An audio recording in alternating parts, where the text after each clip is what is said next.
खिदमत खलक citizen community board के ज़ेर एहतमाम चलने वाले दिल के मरीजों के यूनिट के लिए चंदा इकट्ठा करने के लिए मुकामी होटल में एक तकरीब मुनक्कद हुई, जिसमें आला सियासी शख्सियात और इलाका के मुअज़्ज़िन समेत लोगों की बड़ी तादाद ने शिरकत की। जबकि प्रोग्राम की एंट्री फीस 1500 रुपये थी।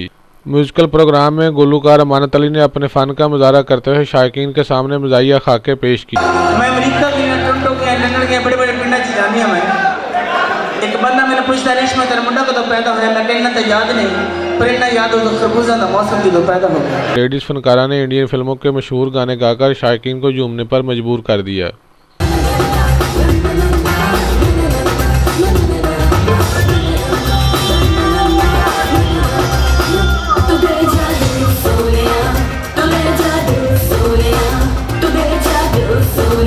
तकरीब में खिदमत खलक सिटीजन कम्युनिटी बोर्ड के चेयरमैन मियाँ काशिफ इशफाक और उनके वालिद साबिक़ ज़िला नाज़िम चौधरी मोहम्मद इशफाक समेत तहरीक इंसाफ के ज़िलाई ओहदेदारों ने खुसूसी तौर पर शिरकत की।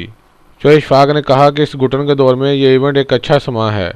ये अल्हम्दुलिल्लाह ये काशिफ साहब ने और इनकी टीम ने ये फंड रेजिंग प्रोग्राम जो इवेंट किया है, यकीनन सब लोगों ने इसको एंजॉय किया है और ये इस घुटन के दौर में लोगों की तफरीह के लिए एक अच्छा सामान पैदा किया है और इससे यकीनन अदारों को भी फ़ायदा होगा। दिल के मरीजों की इमदाद और उनकी सेहत की बहाली के लिए ऐसी तकरीबात का इनेकाद खुश आइंद भी है और शहरियों के लिए तफरीह का सामान भी। सुल्तान महमूद सिद्धू।